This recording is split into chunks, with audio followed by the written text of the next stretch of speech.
Kita kembali lagi bicara soal Quo Vadis perfilman Indonesia. Sekarang kita fokus di bicara soal bagaimana produksi perfilman Indonesia saat ini. Bagaimana kondisi perfilman Indonesia, khususnya produksi, kuantitasnya, kualitasnya. Kalau tadi kita lihat pemaparannya adalah setiap tahun kurang lebih ada 200 produksi film Indonesia yang beredar di Indonesia setiap tahunnya. Tapi kenapa hanya 50% yang beredar di bioskop? Oke, Mas Gun, Mas Taswan, kenapa tuh dari 200 produksi yang diproduksi setiap tahun film Indonesia, tapi yang tayang atau yang rilis di bioskop hanya kurang lebih 50%-nya, berarti taruhlah 100 judul ya? Menurut hasil konferensi kemarin itu seperti apa? Jadi gini Mas Indra, bahwa tadi pertanyaannya itu kan gitu, kenapa kok produksinya banyak tetapi yang bisa terlayani di bioskop itu hanya 50%. Ya memang ada keterbatasan ya. Kalau kita bicara tentang bioskop itu, kita ada keterbatasan layar. Hanya 2.500 layar. Nah, kalau kita melihat sebuah produksi film itu pasti rata-rata setiap judul itu berkeinginan untuk paling tidak tayang sebulan agar bisa break even kan, itu secara bisnis. Tapi kan nggak mungkin bisa terlayani semua.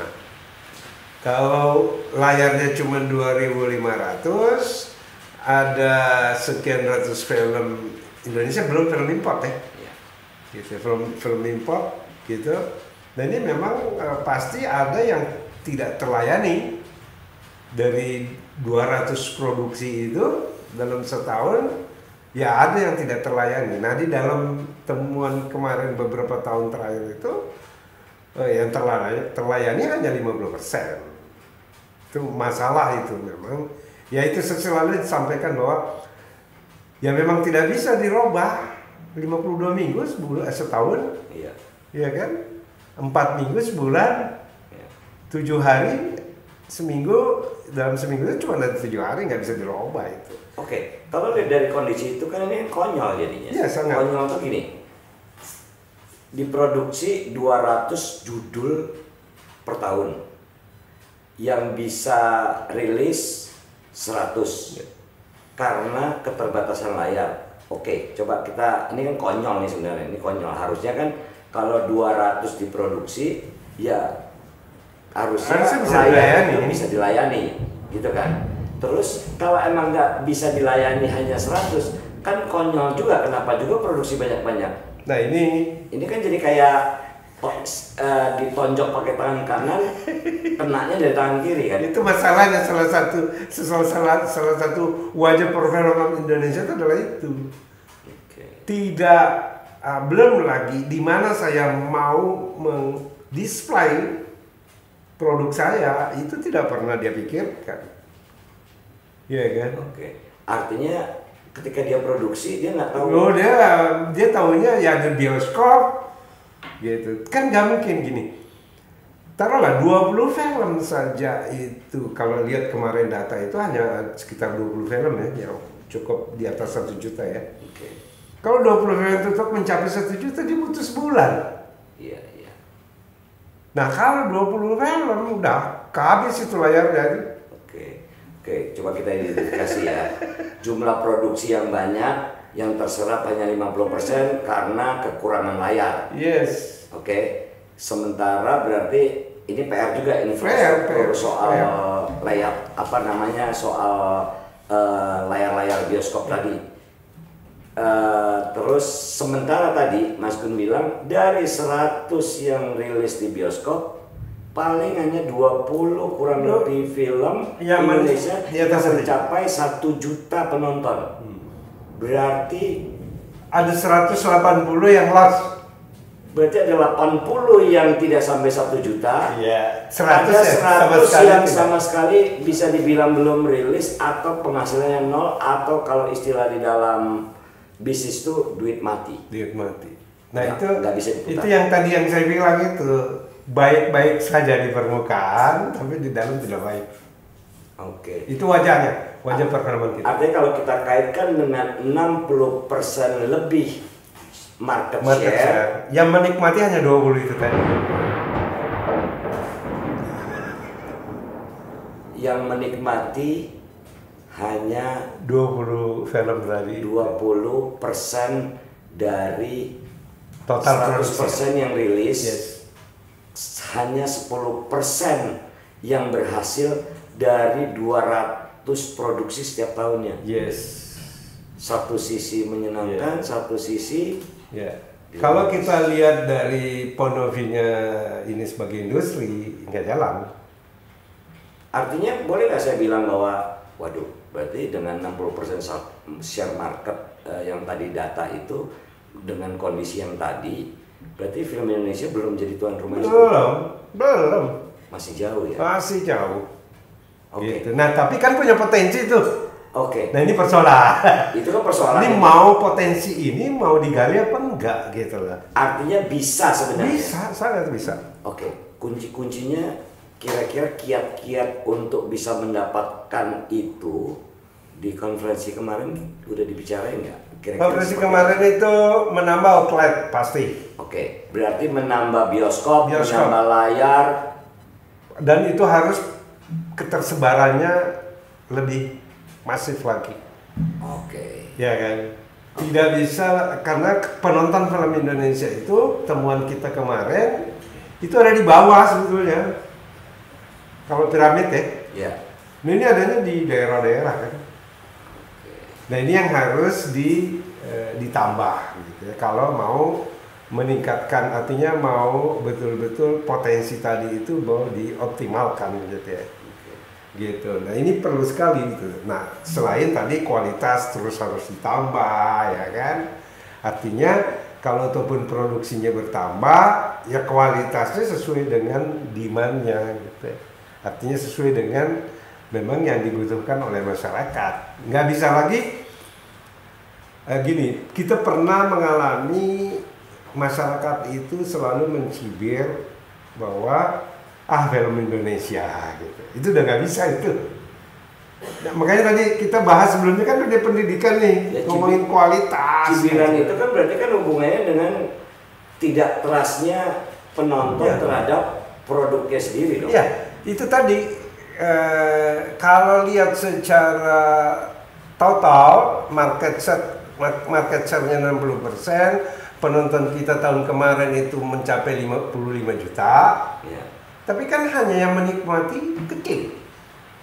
Ya. Nah, yang ini yang tidak menikmati itu kan persoalannya pasti banyak. Ya, ya. Apalagi dibandingkan dengan populasi jumlah penduduk Indonesia. Ya, artinya dari kualitas produksinya sendiri juga mungkin menjadi salah satu penyebab. Oke, tadi layar, dibutuhkan layar yang banyak supaya bisa link and match antara jumlah produksi setiap tahunnya dengan kalau kita tadi Mas Indra sempat menyinggung tentang populasi. Iya. 370 juta sekarang. Iya. Ya kan? Kalau hitungan kita untuk bisa terlayani tadi, supaya semuanya bisa terlayani dengan baik dan segala macam, penyebarannya juga bagus, itu kita perlu 10.000 layar. Ya. Untuk penduduk Indonesia 270-an juta, dibutuhkan layar 10.000 minimal. 10.000 layar minimal di 34 provinsi. Penyebarannya bagus. Kenapa? Itu ada referensinya sebetulnya. Korea ya tahun kemarin itu penduduknya hanya 50 juta. Penontonnya tahun kemarin itu mencapai 200 juta. Kan nggak mungkin kalau layarnya cuma 100. Di Korea layarnya itu sekarang ada 5.000. Di Korea itu ada 5.000 layar untuk melayani 50 juta. Populasi yang 50 juta Sementara begitu penghasilannya 200 juta. Berarti asumsinya satu orang penduduk Korea Selatan menonton 4 kali di sini. Ini pun juga sebetulnya kalau kita lihat market, kalau dari penyebarannya itu 2.500 itu diprediksi kemarin itu memang belum ada data yang valid ya, tapi diprediksi bahwa dari 60% itu dengan 55 juta penonton itu ada yang nonton 2 kali sampai 4 kali. Oke. Karena bioskopnya terbatas. Oke. Atau mungkin ada nggak Mas Aswan bahwa kenapa itu nggak link and match bahwa film atau bioskop masih dianggap sebagian besar dengan populasi penduduk kita yang 270 juta itu dianggap masih lux gitu. Iya, pertama mungkin tanpa mengurangi rasa hormat kepada pekerja film bioskop dan pengusaha bioskop di masa pandemi. Salah satu hikmah dari pandemi itu kan mengingatkan kita bahwa selain bioskop ada banyak layar yang lain.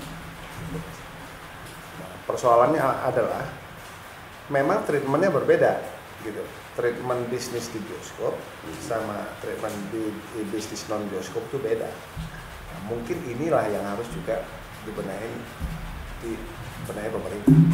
Ya artinya bahwa jangan-jangan karena di bioskop itu dianggap lux, akhirnya tontonan itu masyarakat lebih memilih kepada media output yang lainnya.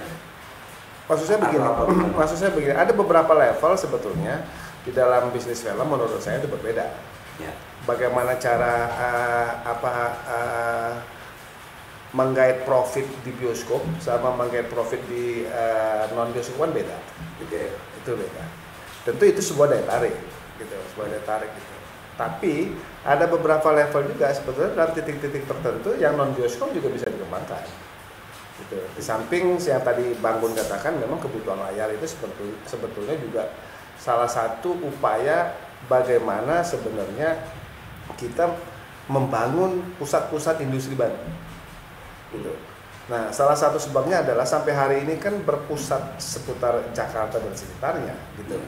Ketika berpusat di Jakarta dan sekitarnya itu adalah para pelaku bisnis film pun sebetulnya dalam tanda petik porosnya ke sana, gitu. Pasti dong. Iya. Itu logika aja. Logika sana. Artinya bahwa kalau di kota besar seperti Jakarta itu jumlah penduduknya banyak, dilayanilah kebutuhan menonton, hobi menonton dengan layar yang banyak dan kebetulan market share-nya memang ada, ya jalanlah bisnis bioskop itu kan. Dan akhirnya ketika jalan bisnis bioskop, maka bisnis produksinya pun jalan. Kalau penduduknya sepi, ya ngapain juga di bioskop. Betul. Itu kan logikanya ya, logika sederhana gitu ya. Nah, ada nggak kenapa udah layar bioskopnya sedikit, terus produksinya banyak, ada nggak pengaruh belum jadi tuan rumah di negerinya sendiri, itu muncul media-media yang lainnya. Ini misalnya menarik. kayak OTT, terus televisi, terus apa lagi tuh? Web series yang free ya kayak media YouTube internet ya, lah ya, media internet lah. Menggunakan channel di internet. Nah ini sebetulnya perlu tadi itu makanya tadi itu kita baru bicara tentang bioskop. Ya. Tadi Mas Naswan ngomongin media lain kan. Ya. Nah meskipun tadi disampaikan bahwa ada perlakuan yang berbeda ya, tapi ini menarik nih, ini datanya nih ya. Kalau lihat kita ngomong televisi aja, ya. Yang selama ini tidak pernah dihitung kontribusinya seperti apa sih televisi itu. Karena itu kan film juga, ya kan, medianya saja yang berbeda. Kalau lihat data itu produksinya aja di dalam setahun ini kontribusinya cukup tinggi sebetulnya terhadap macam-macam.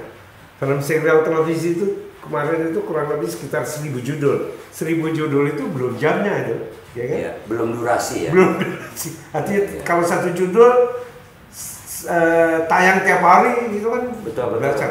Ada yang cerita lepas, Iya. ada yang seri, ada yang series, Iya. apalagi masuk dunia stripping. Yes. Nah, kemarin itu kita menghitung kurang lebih ini paling sedikit sekitar 7.000 jam sampai 10.000 jam Iya. dalam setahun. Ya kan? Sementara film kalau lihat ini kan itu cuma 200. Iya. Nah, kontribusi kalau dilihat dari sisi yang lain, kontribusinya terhadap tenaga kerja kan juga pasti berbeda. Nah, itu dia. Ya kan? Sebelum kita masuk ke tenaga kerja ini kan artinya kan kita boleh mempertanyakan kan pertama, kenapa film Indonesia belum menjadi tuan rumahnya sendiri? Yes. Lalu kita lihat petanya, kenapa sih problemnya gitu kan? Lalu kedua, apakah itu problemnya di kualitas? Sementara kuantiti sudah. Oke, kita butuh layar yang banyak. Kita butuh membuat penonton Indonesia percaya terhadap film Indonesia itu sendiri. Itu faktor kedua. Kenapa? Karena ada tenaga kerja. Jangan-jangan nih gara-gara ada media-media lain yang muncul, maka kan adu eksistensi kan. Sementara ada kalimat dari orang pintar, rasanya menonton film bioskop di bioskop itu sangat berbeda ketika nonton film bukan di bioskop, walaupun bioskop itu udah hadir di beberapa rumah.